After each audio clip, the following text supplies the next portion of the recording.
Prefacio del libro de T.N.T. Wright, El verdadero pensamiento de Pablo. Pablo es un provocador. El prefacio comienza diciendo, tanto en el siglo XX como lo fue en el siglo I. En aquel entonces algunas veces le atacaron con piedras, ahora le atacan con palabras. Algunos todavía consideran a Pablo como un personaje odioso y peligroso, otros creen que es el mejor maestro que ha tenido el cristianismo después del gran maestro. Estas dos opiniones las encontramos juntos, encontramos tanto en el pensamiento popular como en la literatura de los expertos. La aproximación anglicana al personaje de Pablo ha sido tradicionalmente aburrida y poco dinámica. No quisiéramos mostrarnos demasiado entusiastas. Eso nos haría parecer demasiado protestante. Tampoco desearíamos parecer condenatorios. Eso podría sonar demasiado católico. No querríamos tomarnos sus palabras al pie de la letra, eso nos convertiría en demasiado conservadores, pero tampoco queremos ignorar lo que dijo, eso sería demasiado liberal. Normalmente escogemos unos cuantos pasajes favoritos, algunos textos aislados, como 1 Corintios 13, cuya popularidad contrasta con la impopularidad de 1 Corintios 11, unos cuantos temas preferidos como estar en Cristo, que puede ser tan vago que sirve para apoyar casi cualquier posición teológica, y quizás una epístola favorita, probablemente Filipenses, porque es corta, clara y bonita, no como 2 Corintios, que es larga, tortuosa y aburrida. Una buena preparación para la cuaresma, que es lo que toca según el leccionario. Y 2 de sus capítulos tratan sobre el dinero, tema que nos resulta embarazoso. He tenido a San Pablo como compañero durante más de 20 años y he llegado a la conclusión de que todas estas aproximaciones a su enseñanza no resultan nada satisfactorios. Después de haber escrito mi tesis doctoral sobre la carta a los romanos, un comentario a la carta a los colosenses y a Filemón, y una monografía sobre la interpretación paulina de Cristo y de la ley, por no mencionar varios artículos sobre algunos pasajes y temas que aparecen en los escritos de Pablo, pero aún tengo la impresión de estar solo a medio camino de una alta montaña de la que aún queda mucho por explorar, de que aún quedan más perspectivas a vislumbrar. A menudo, aunque no siempre, cuando leo lo que otros expertos han escrito sobre Pablo, me parece que en lugar de estar viendo el pico de la montaña, estoy mirando hacia abajo a través de una densa niebla. Aunque siempre soy consciente de que a mí mismo me queda mucho por escalar. Este libro por tanto, es un escrito provisional e incompleto. Estoy trabajando un estudio más amplio en el que espero hacer con el personaje de Pablo lo que hice con la figura de Jesús en Jesús and the Victory of God, Jesús y la victoria de Dios. Pero he enseñado en muchos lugares en estos últimos años sobre varios de los aspectos de los pensamientos paulinos, y algunos de los que asistieron a mis clases me animaron a ponerlos por escrito para hacerlas accesibles al gran público. Estoy agradecido por la invitación en participar en las conferencias Which en la Catedral de Lindsfield, en las conferencias Kings en el Seminario Teológico Bautista de Louisville, en el sur de Kentucky, las conferencias Predux de la Universidad Exeter, y a impartir algunas clases en el Seminario Salisbury en Kentucky y en el Seminario Teológico Canadiense de Regina en Saskatchewan. Mis anfitriones fueron muy hospitalarios, el público muy entusiasta, y mis interlocutores fueron en todas las ocasiones agudos y profundos. Estoy profundamente e inmensamente agradecido. Sé que al intentar unir estas conferencias para crear este escrito, habrá muchas cuestiones del pensamiento paulino que no trataremos. En otras palabras, este libro no es un estudio exhaustivo sobre Pablo, tampoco busca ser particularmente equilibrado. Sin embargo, si intenta centrarse en alguno de los temas claves de la proclamación paulina y sus implicaciones, incluyendo algunas que se suelen pasar por alto, además de descubrir lo que realmente dijo Pablo sobre estas cuestiones vitales. Demos algún apunte sobre algunos de estos temas básicos. Siempre se ha debatido si el Pablo de las cartas es el mismo Pablo que encontramos en los Hechos de los Apóstoles. No nos detendremos en esta cuestión, aunque mi análisis de lo que Pablo dijo en momentos claves en sus cartas puede que tenga algo que ver con este tema. Asimismo, mucha gente aún se cuestiona que escribiera todas las cartas que se les atribuyen. Casi todo lo que presento en este libro se centra en el contenido de las cartas cuya autoría no se cuestiona, a saber, Romanos, Primera de Corintios, Segunda de Corintios, Gálatas y Filipenses. Además, sostengo que Colosenses también es un escrito paulino, y en cuanto a Efesios, creo que es más probable que la escribiera él que un imitador. Pero mi argumentación no depende ni de esta hipótesis ni de cualquier otra. Aparte de algunos apuntes esenciales, no pretendo establecer los puntos sobre los que me baso o contra los que argumento de colegas especializados en el pensamiento paulino. Los principios y fundamentos de mi argumentación están explicados en otras publicaciones mías. Estas, junto con otras obras que pueden ser de ayuda para un estudio más profundo, aparecen en la bibliografía. Mis colegas comprenderán que este libro no pretende ser una monografía erudita. Espero que los lectores no especializados disculparán las incursiones ocasionales que, en mi opinión, eran complejidades e incisos necesarios. Cuando este libro ya estaba casi acabado, apareció un nuevo libro del periodista, novelista y biógrafo inglés A. N. Wilson. Yo recibí un borrador aún por revisar. Este escritor recupera el viejo argumento que sostiene que Pablo fue el verdadero fundador del cristianismo, no teniendo en cuenta a Jesús e inventando una teología en la que la figura de Cristo, que no tiene nada que ver con el Jesús histórico, se convierte en el eje central. Ya que esta teoría está reapareciendo, aunque continuamente bajo disfraces diferentes, y ya que lo que yo quiera presentar en este libro desde un principio es la base de la respuesta que creo que debería dar, he añadido al final de un capítulo que trata toda esta cuestión, y en particular el libro de Wilson. Pero ya existen muchos libros que tratan este tema detalladamente, así que no voy a repetir argumentos.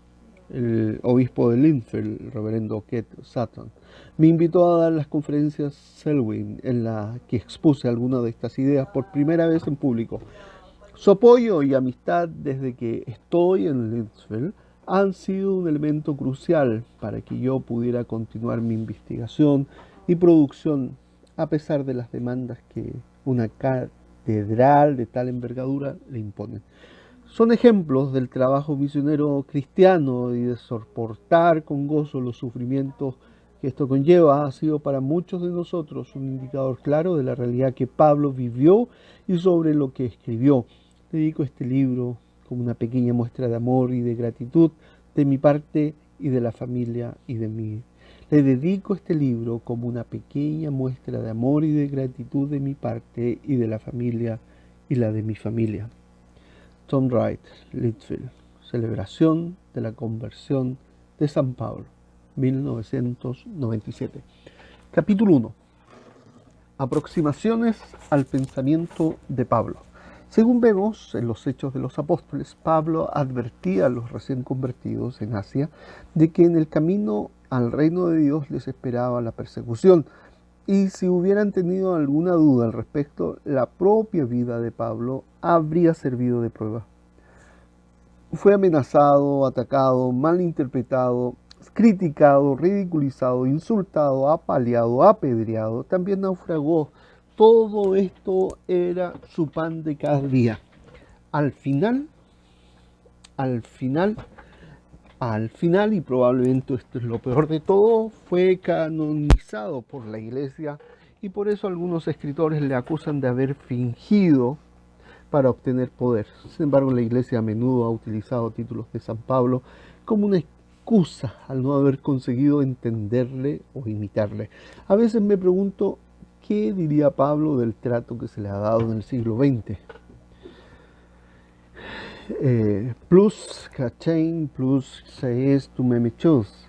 Quizás, dado que seguro que a estas alturas ya habría añadido al francés a la impresionante lista de lenguas que dominaba.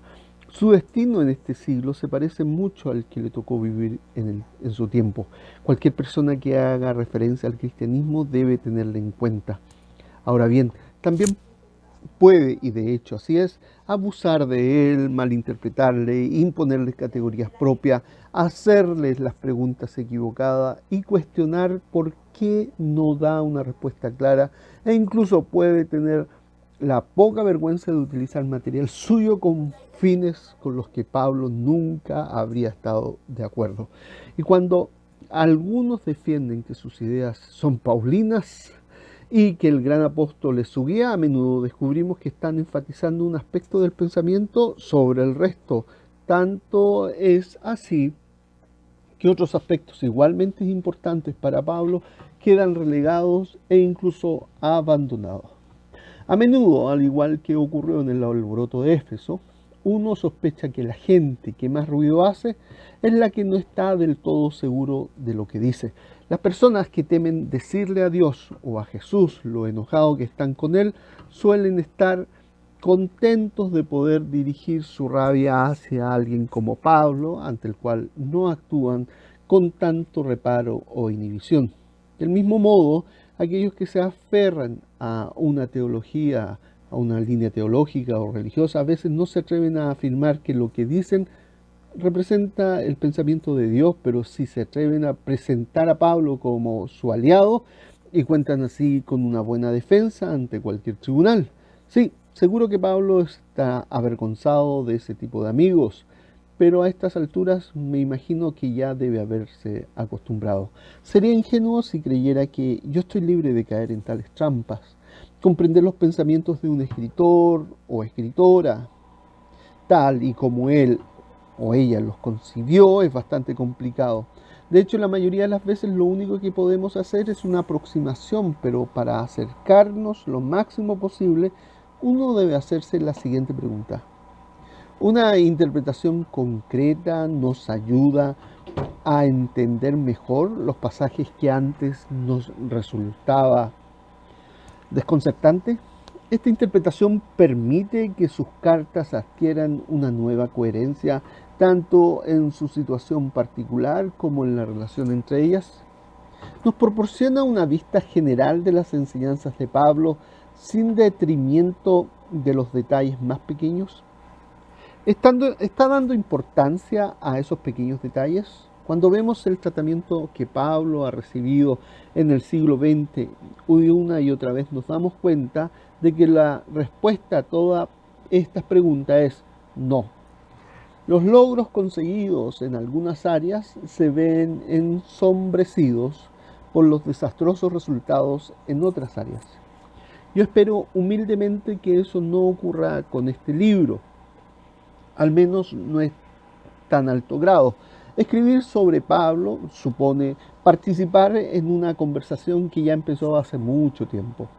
Se han escrito libros enteros en la historia de la investigación paulina y aquí solo podremos tratar por encima una o dos figuras importantes. Pero deberemos como mínimo verlas por encima, porque estos expertos son los que determinan cómo concebimos la figura de Pablo en la actualidad, las preguntas que le hacemos y, en cierta medida, las respuestas que esperamos. Pablo, en el siglo XX, Schweitzer. El estudio de Pablo en este siglo se remonta, igual que el de Jesús, a la monumental obra de Albert Schweitzer. Aunque empezó el estudio de la teología paulina bastante tarde debido a una dedicación misionera como médico, sus primeros apuntes sobre Pablo y sus intérpretes deben tenerse en cuenta si queremos entender su forma de trabajar. A pesar de algunos de sus puntos de vista absolutos y sesgados, únicamente analiza la obra de un grupo de buenos escritores planteándole dos preguntas que se han seguido utilizando en el estudio erudito y que tendremos muy en cuenta en este libro. En primer lugar, ¿es Pablo ciertamente un pensador judío o un pensador griego? Y en segundo, ¿cuál es el centro de la teología paulina? ¿Se trata de la justificación por fe o de estar en Cristo? Schweitzer considera las dos opciones como serios candidatos. Las dos preguntas están entrelazadas. Schweitzer creía que estar en Cristo es una creencia judía esencial, mientras que la justificación por la fe suponía un fuerte criticismo implícito al judaísmo. La solución que Schweitzer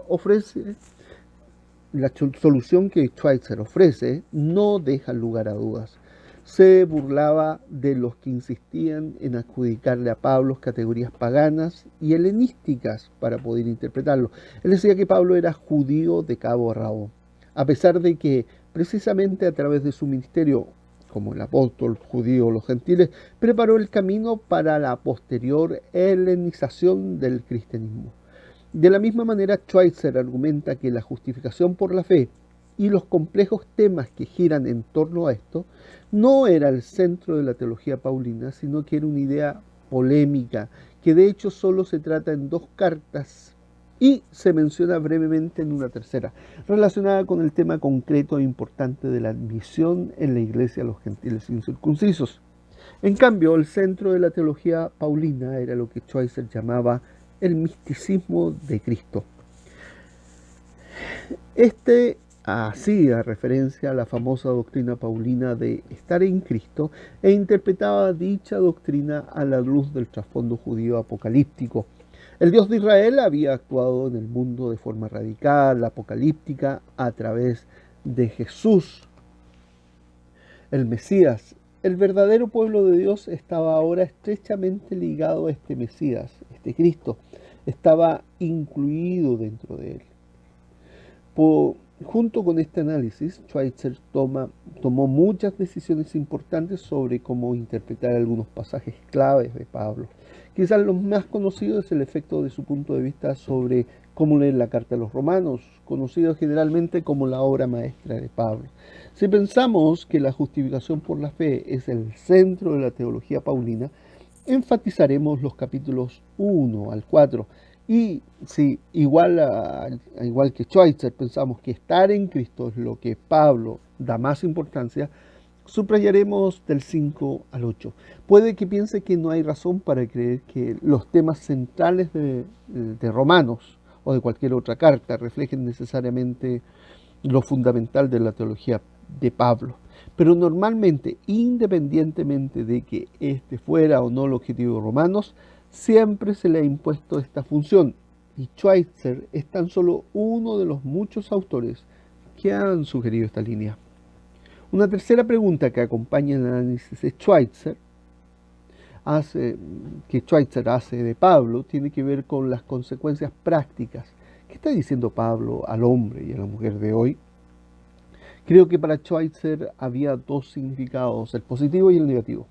En primer lugar, si lo importante es estar en Cristo en vez de los ilógicos debates sobre la justificación, se es libre de vivir la vida cristiana de formas nuevas y diferentes.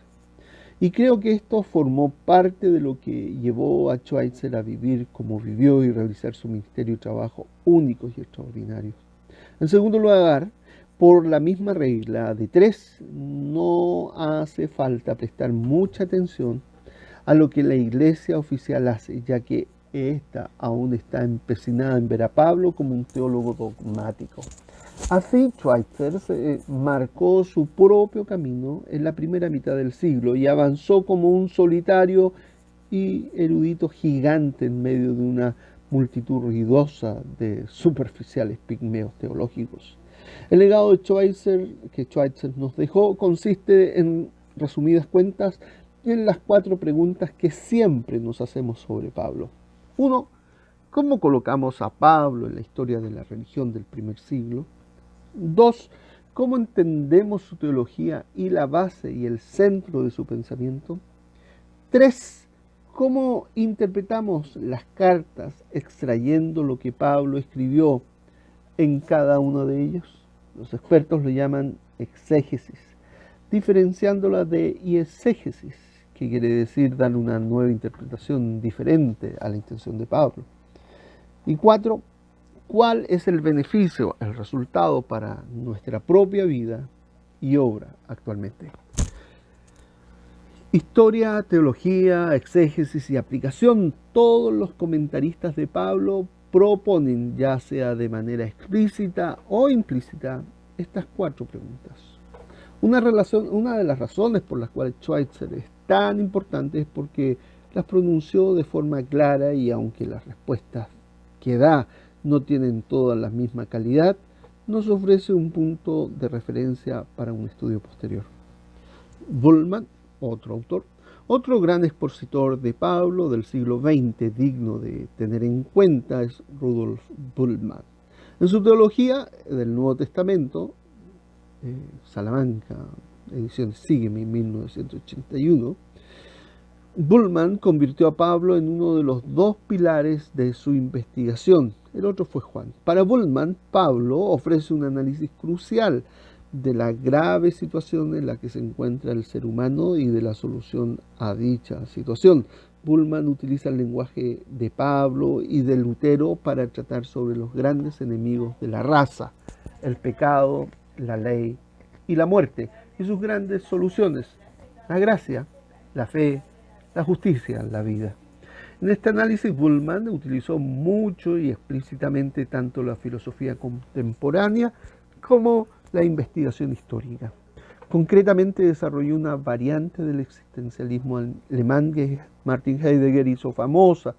Cabe pues preguntarse si la teología de Bultmann, incluyendo su retrato de Pablo, es realmente una versión cristiana del existencialismo o una versión existencialista del cristianismo.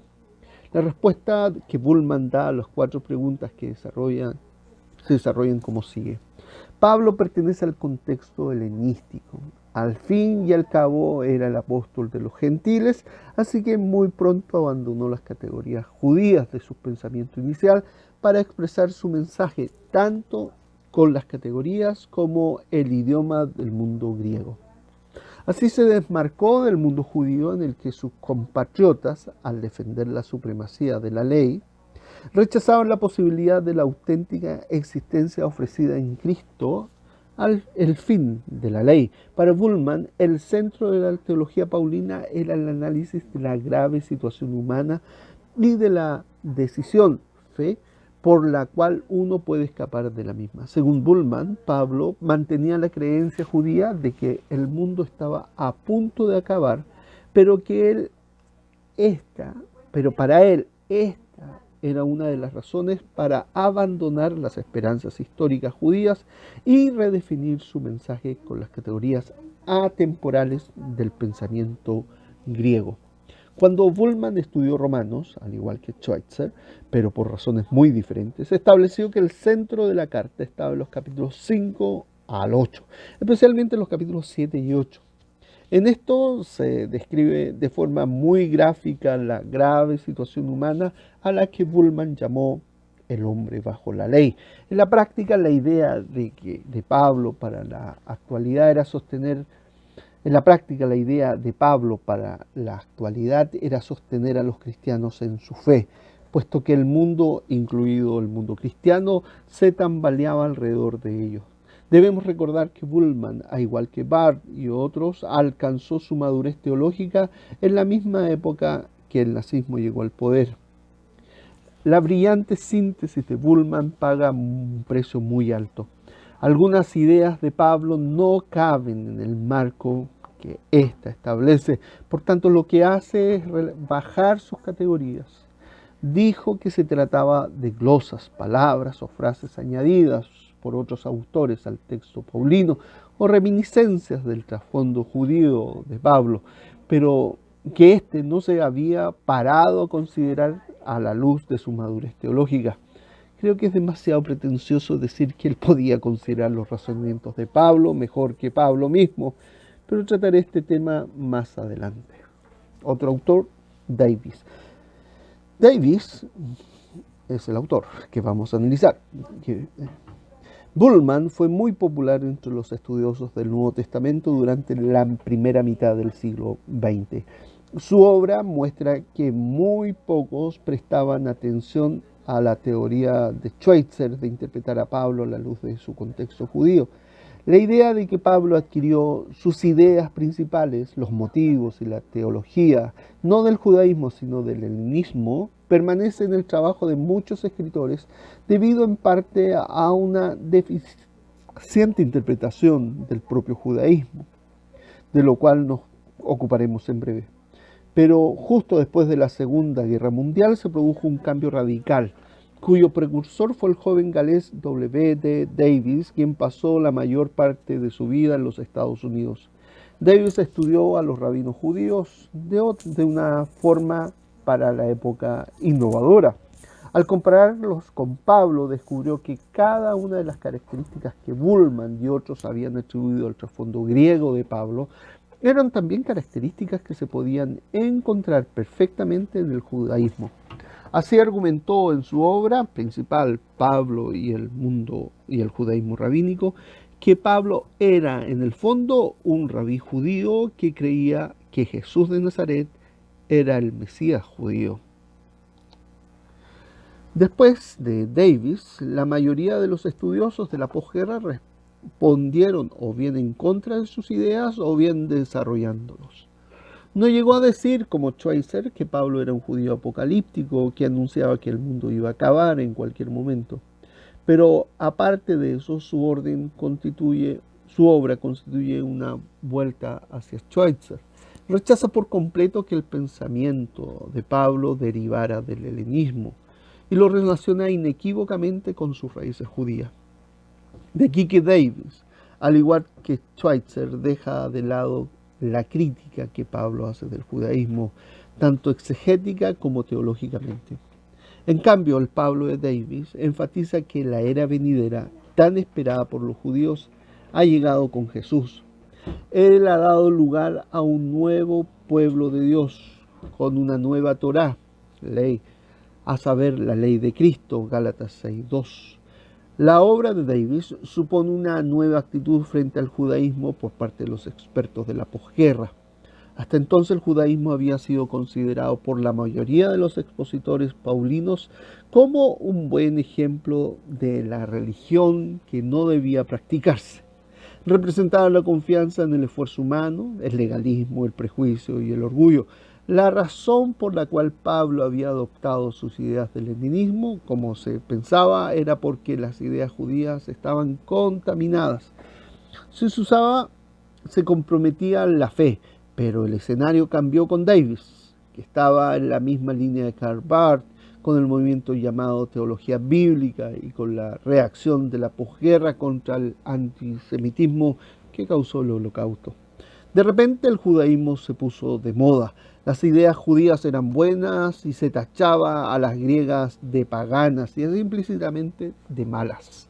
Debido a la obra de Davis, se dio un nuevo énfasis en la historia.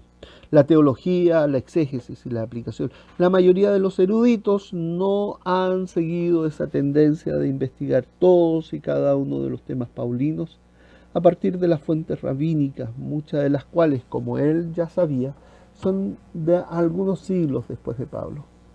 Pero al menos logró demostrar que si se separa a Pablo de su trasfondo y entorno judío, no se le está haciendo justicia. Un nuevo autor, Käsemann. El cuarto experto que vamos a considerar brevemente es Ernest Käsemann, profesor en Tübingen, Alemania, en los años 60 y 70. En muchas de sus obras, que culminan en su comentario a los Romanos, ofreció una nueva síntesis de la teología paulina. Käsemann intentó mantener los puntos fuertes tanto de Schweitzer como de Bultmann. Por un lado, como Schweitzer, coincidía que el verdadero trasfondo de Pablo se encuentra en el judaísmo apocalíptico. Por otro, se unía a Bultmann y a otros luteranos para decir que el centro del pensamiento paulino se encontraba en la teología de la justificación, en contra del legalismo humano y el orgullo religioso. Al dividir su pensamiento así, Caseman fue capaz de hacer más justicia a los detalles de los escritos de Pablo que Bultmann. Caseman recogió muchas ideas de Pablo que el análisis de Bultmann había ignorado y le dio un nuevo más o menos, y les dio de nuevo más o menos el lugar que les correspondía. En concreto, arguyó que Pablo estaba sobre todo interesado en la victoria de Dios, del Dios verdadero, sobre los poderes del mal y del mundo rebelde. Dios en Cristo había vencido al mal y estaba ahora implementando esta victoria mediante la predicación del Evangelio. El orgullo humano, también el orgullo religioso, intentaba conseguir la victoria por sí mismo en vez de aceptar la humillante victoria de Dios. La justificación del impío, Romanos 4:5, declara que esa victoria es verdad. Caseman hace un primer apunte a un tema que es de enorme importancia para comprender a Pablo, a saber que desde su contexto judío hizo una crítica al judaísmo. Hasta ahora, en el estudio del Nuevo Testamento, se asumía que si uno era un pensador judío, no iba a criticar al judaísmo. Y que por la misma regla de tres, si uno lo criticaba, esta crítica debía haber nacido fuera del judaísmo. Caseman parece reconocer, y se podría pensar que se trata de algo bastante obvio. Ya en los profetas del Antiguo Testamento y después en Juan el Bautista y Jesús, que la crítica interna era de hecho la característica central del judaísmo. El Pablo apocalíptico de Caseman anunció al mundo que el Cristo crucificado era su Señor, que se hace responsable del orgullo y la rebelión humana, incluyendo el orgullo y la rebelión judía. Lo vemos especialmente en su propia ley. Para Caseman, parte de la aplicación de esta lectura era una teología política más firmemente arraigada que la que mayoría de sus predecesores había tenido. Caseman había sido parte de la iglesia confesional alemana bajo el Tercer Reich e incluso había estado en prisión por realizar actividades antinazis. Él odiaba la gran presencia de la religión pequeño burguesa alemana que había bajo Hitler y el uso del lenguaje religioso para promover el nazismo. Así que podemos ver su obra en parte como un vehemente intento de basar su protesta sociopolítica en una seria y detallada exégesis de Pablo. Si tuviera que elegir la obra de un exégeta paulino para llevármelo a una isla desierta, elegiría la de Caseman. Escribe con un increíble poder, dinamismo, sinceridad y rigor exegético y pasión por la verdad y la libertad, lo que me hacen releer a Pablo una y otra vez de forma renovada. Las muchas cosas con las que no estoy de acuerdo con él no consiguen hacer sombra a la gratitud y gran admiración que siento por él. Pero el erudito que ha afectado a los expertos en el pensamiento paulino de la actualidad, más que todos los demás juntos, es Ed P. Sanders, antiguo colega mío en la Universidad de Oxford y actualmente profesor en Duke University de Durham, en Carolina del Norte, Estados Unidos. Sanders, nuevo autor. Para medir la importancia de este autor, solo hace falta notar que los expertos de los pensamientos paulinos de todo el mundo hablan de la revolución de Sanders. Incluso los que rechazan sus teorías no pueden negar que sus planteamientos han supuesto un giro radical en la investigación, hasta el punto de que muchos libros escritos antes de Sanders o con una perspectiva pre-Sanders resulta ahora extremadamente anticuado o incluso aburrido y ningún comentarista sobre Pablo debería resultar aburrido, aunque yo no estoy nada de acuerdo con algunos puntos de Sanders y desarrollo muchos más algunos otros. No puedo negar que ha sido la figura principal en el último cuarto del siglo XX, igual que lo fueron Schweitzer y Bultmann en la primera mitad. La obra más importante de Sanders, que Sanders escribió sobre Pablo, es Pablo y el judaísmo palestino. Tiene una fuerte influencia de Davis. Este fue uno de los profesores de Sanders, quien se vio a sí mismo como un sucesor de su profesor y de sus posturas, aunque añadió algunas formas nuevas. En lugar de releer a Pablo, teniendo en cuenta simplemente su trasfondo rabínico, definió un escenario más amplio del judaísmo palestino de los días de Pablo, estudiando los rollos del Mar Muerto, que aún no habían aparecido en la época de Davis, los apócrifos y los pseudoapócrifos, la literatura sapiensal, etc. Su argumento principal, del cual se deriva el resto, puede resumirse de una forma muy simple. El judaísmo en la época de Pablo no era, tal y como siempre se había pensado, una religión que abogaba por las formas legalistas, fórmula legalista, justificación, obras. Y sí creemos que lo era y que Pablo estaba atacándola por serlo, no estamos entendiendo sus enseñanzas. La mayoría de los exégetas protestantes interpretan a Pablo y al judaísmo como si esta fuera una forma de antigua herejía pelagiana, según la cual los humanos se construyen a sí mismos mediante sus propios esfuerzos y ganan así la justificación, la justicia y la salvación. Según Sanders, esto no es así. En el judaísmo, guardar la ley siempre ha funcionado íntimamente unido a la idea del pacto. Dios tomó la iniciativa cuando hizo un pacto con el judaísmo. La gracia de Dios precede a cualquier cosa que pueda hacer los humanos, especialmente los judíos. El judío guarda la ley porque está agradecido a la gracia de Dios, no para entrar en el pacto, sino que para mantenerse en el pacto. Estar en el pacto es regalo de Dios. Sanders llamó a esta idea el nominismo pactal, del griego nomos, ley. Guardar la ley judía era la respuesta humana correcta a la iniciativa de Dios, el pacto. Así Sanders da un solo golpe, rompió con la mayoría de las interpretaciones de Pablo, especialmente con la del protestantismo tradicional. Insistía en que el judaísmo era y es una forma perfectamente válida de religión. La única crítica que Pablo hace del judaísmo era, según Sanders, que iba en contra del cristianismo. Pablo, que había encontrado la salvación en el cristianismo, fue forzado a concluir que el judaísmo no era suficiente. El centro de pensamiento de Pablo, y aquí Sanders se une firmemente a Schweitzer, no era ni la justificación ni la crítica del judaísmo. Era lo que llamaba la participación, palabra que Sanders utiliza para el complejo pensamiento paulino que se centra en la idea de estar en Cristo.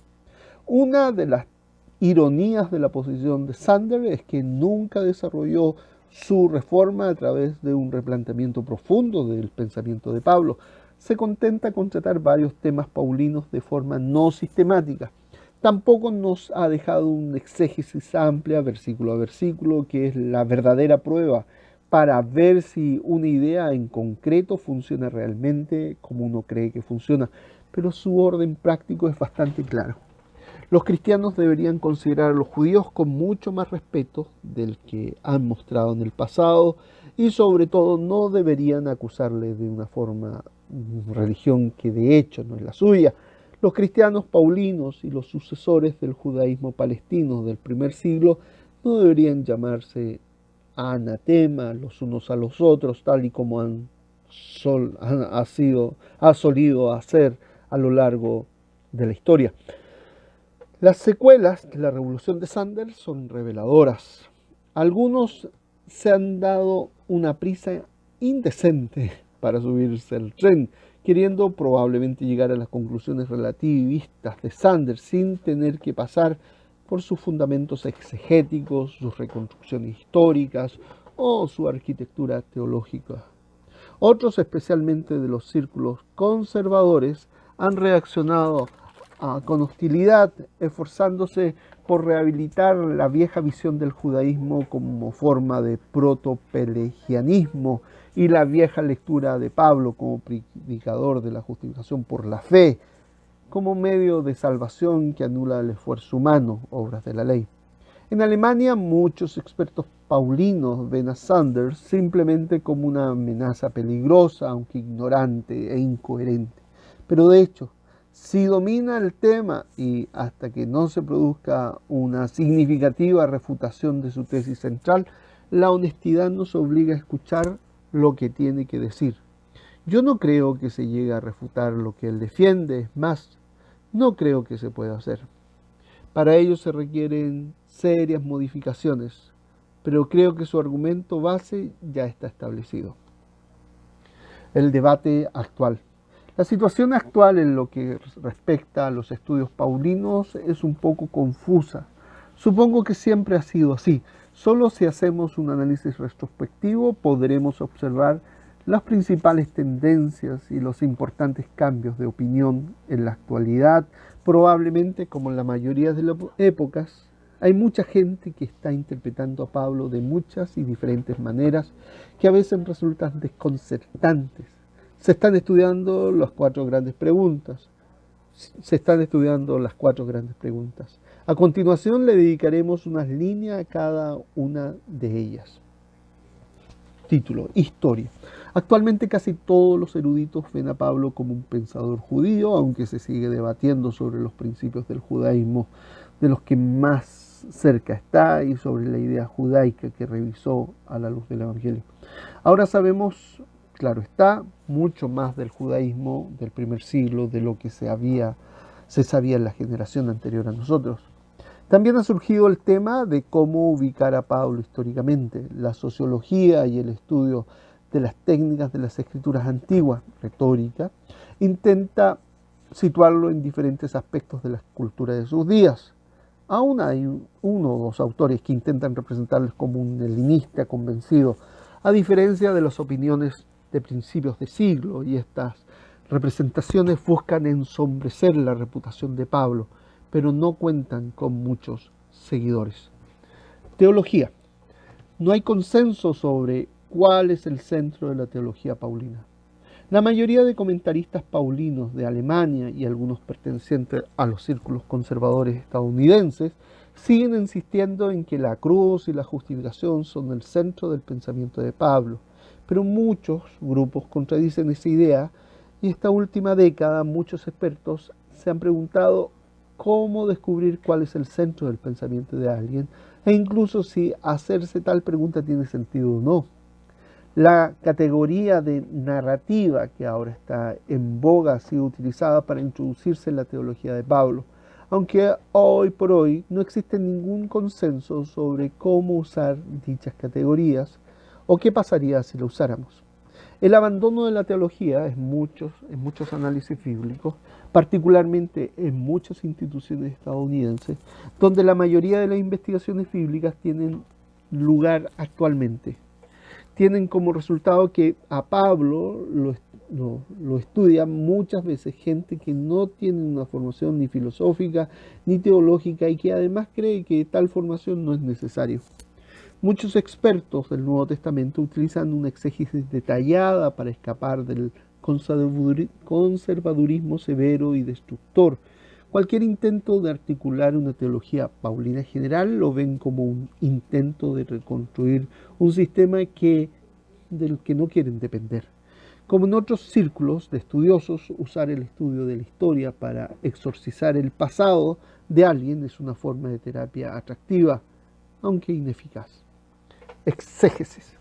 El estudio detallado de las cartas de Pablo se ha producido muy rápidamente, incluso se han consultado otras fuentes primarias, tanto de escritores judíos como paganos, para encontrar textos paralelos con el uso y las ideas de Pablo.